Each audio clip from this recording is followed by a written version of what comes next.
Se você viu meu último vídeo, você deve ter ficado chocado com a alta de 91.000% da Magalu. Você deve estar se perguntando: pô, Marcelo, como é que eu faço para encontrar ótimas ações na bolsa? Como que eu faço para ter a minha própria análise sem depender de ninguém e encontrar ótimas oportunidades também? No vídeo de hoje, eu vou te mostrar um passo a passo para você poder analisar ações com 6 indicadores muito importantes.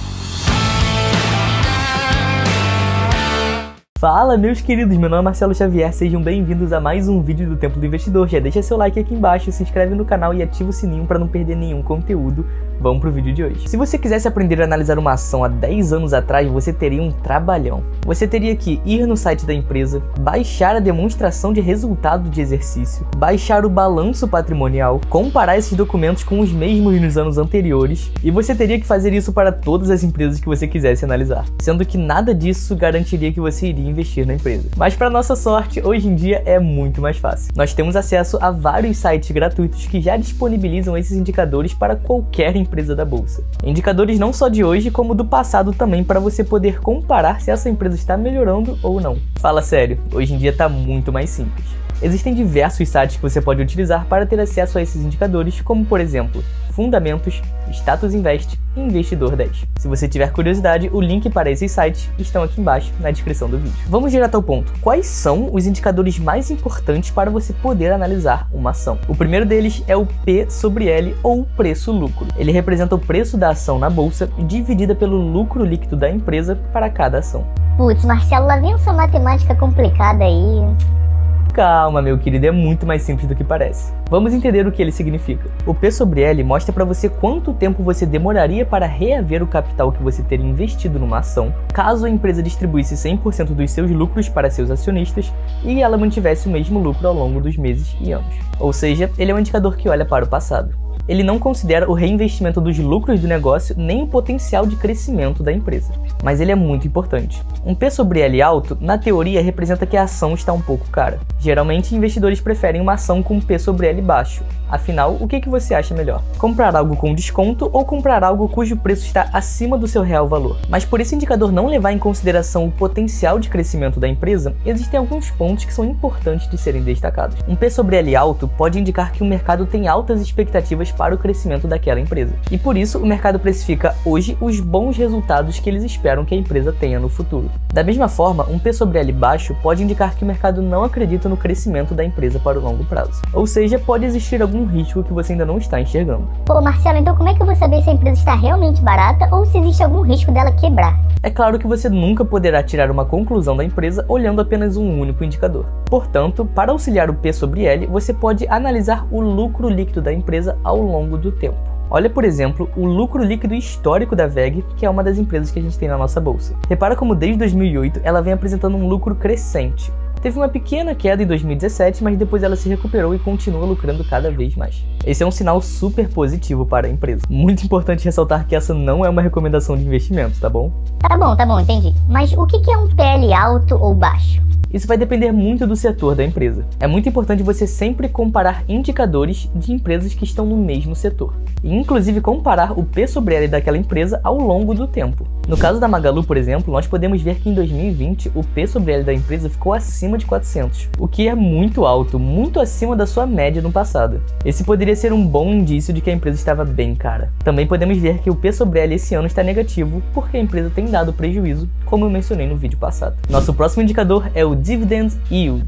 Esse indicador nada mais é do que a relação entre o que você investe e o que você recebe de dividendos. Só lembrando que dividendos são os lucros que a empresa resolve distribuir com os seus acionistas. Vamos para um exemplo para poder entender. Se você compra uma ação por R$100 e nos últimos 12 meses a empresa distribuiu R$10 em dividendos para cada ação, então o seu Dividend Yield vai ser 10 sobre 100, que é o equivalente a 10%. Pô, Marcelo, então quanto maior o Dividend Yield, melhor aquela empresa, não é? Não é tão simples assim. Pensa comigo o seguinte, as small caps, que são as empresas pequenas, elas precisam reinvestir os seus lucros para poder manter um crescimento da empresa.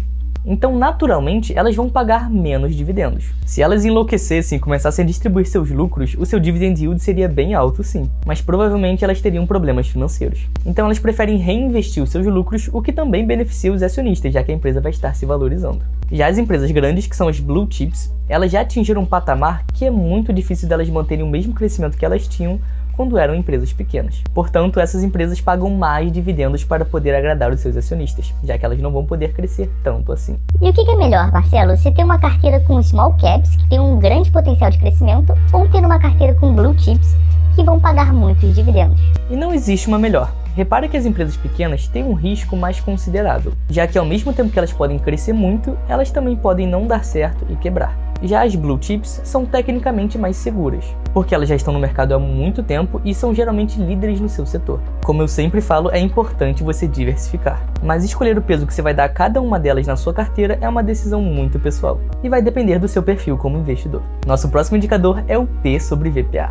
Ih, tá complicando, hein? Calma, meu querido, vai ser tranquilo, vamos lá. Esse indicador é o preço da ação na bolsa dividido pelo valor patrimonial por ação. O valor patrimonial nada mais é do que a diferença entre os ativos e os passivos da empresa. Os ativos são tudo aquilo que a empresa tem de valor, como por exemplo caixa, imóveis, máquinas, dinheiro a receber. Já os passivos são as obrigações financeiras que a empresa tem com terceiros, como por exemplo o salário dos funcionários, aluguel, empréstimos e impostos. Portanto, o valor patrimonial representa o real valor da empresa hoje. Imagina que você queira abrir um restaurante de sushi, e para isso você precisa de 100 mil reais, mas você só tem 80 mil reais. Então você pega 20 mil reais emprestado com o banco. O seu valor patrimonial vai ser 100 mil reais menos 20 mil reais, que dá 80 mil reais. Se a gente dividir o valor patrimonial pelo número de ações da empresa, a gente chegaria no valor justo que a empresa deveria estar sendo negociada na bolsa. Um P sobre VPA menor do que 1 representa que a empresa está sendo negociada por menos do seu valor patrimonial. Um P sobre VPA maior do que 1 representa que aquela empresa está sendo negociada por mais do que o seu valor patrimonial. Porém, assim como o P sobre L, esse indicador não leva em consideração o potencial crescimento da empresa. Logo, você pode sim fazer uma boa compra, mesmo que a ação esteja com um P sobre VPA maior do que 1. O que você precisa analisar é, essa empresa está mais cara por alguma aleatoriedade, ou ela está mais cara porque ela tem um diferencial competitivo em relação às suas concorrentes. Olhar para esse indicador historicamente também é muito importante para você saber se essa empresa está sendo negociada cada vez mais cara ou se ela está mais ou menos ali na média. Olhando para a Magalu como um exemplo novamente, nós podemos ver que em 2020 esse indicador estava bem acima do normal. Outro indicador bem importante é a margem líquida. Finalmente um nome que não é feio, hein, Marcelo? A margem líquida diz pra gente quanto da receita da empresa está realmente se tornando um lucro. Quanto maior for a margem líquida, mais eficiente é a empresa em rentabilizar a sua receita. Vamos por um exemplo. Se uma empresa vende um produto por 100 reais e desse valor 20 reais se torna um lucro, então a sua margem líquida vai ser 20 sobre 100, que dá 20%. Lembre-se sempre de comparar empresas no mesmo setor para saber se esse indicador está bom ou não. Nosso penúltimo indicador é o ROI, que é o Return on Equity, ou como a gente chama aqui no Brasil, RPL, que é o retorno sobre patrimônio líquido. Ele mostra quanto de lucro que uma empresa gerou em um determinado tempo, dividido pelo patrimônio líquido dela. Parando para pensar no exemplo do restaurante de sushi. Se o patrimônio líquido do seu restaurante é de 80 mil reais e em um ano você teve 8 mil reais de lucro, então o seu ROI é de 8 mil dividido por 80 mil, que dá 10%. Quanto maior for o ROI, maior a eficiência da empresa em gerar valor com base nas ferramentas que ela tem a seu dispor. Nosso último indicador, mas não menos importante, é a dívida líquida da empresa. Pensa comigo, uma empresa muito endividada pode indicar que ela não tem a capacidade de manter as suas operações, a não ser pegando capital emprestado de terceiros, o que é bem ruim. Agora, uma empresa pouco endividada pode indicar que ela está pegando capital emprestado de terceiros para poder acelerar o seu processo de crescimento e lucro. A dívida líquida é uma boa forma de saber como está essa relação entre a dívida da empresa e o dinheiro que ela tem. Então esse indicador representa quanto que a empresa tem em dívida menos quanto que ela tem em caixa. Por exemplo, se uma empresa tem 10 milhões de reais em dívida, mas ela tem 1 milhão de reais em caixa, então a sua dívida líquida é de 10 menos 1, 9 milhões. Você também pode ver quanto que a empresa gera de receita ou lucro para ter uma ideia se essa dívida é alta ou não. Repara que uma empresa também pode ter uma dívida líquida negativa. Isso representa que ela tem mais dinheiro em caixa do que ela tem de dívida. Então a qualquer momento ela pode pagar essa dívida, o que é algo muito positivo. Por exemplo, se a empresa tem 10 milhões em dívida e 15 milhões em caixa, então a sua dívida líquida vai ser 10 menos 15, que dá menos 5 milhões. Mas e aí, existe algum indicador que você sempre use para fazer as suas análises, mas que eu não tenha mencionado no vídeo? Deixa aqui nos comentários para eu saber. Eu listei apenas alguns indicadores que eu considero bem importantes, mas existem muitos outros que você pode usar também. O intuito desse vídeo foi te ensinar a fazer a sua própria análise sem depender da decisão de terceiros. Espero que tenha te ajudado nesse início de trajetória para você analisar suas primeiras ações. Se tiver alguma dúvida, é só deixar aqui embaixo. Fico por aqui, um grande abraço e até a próxima.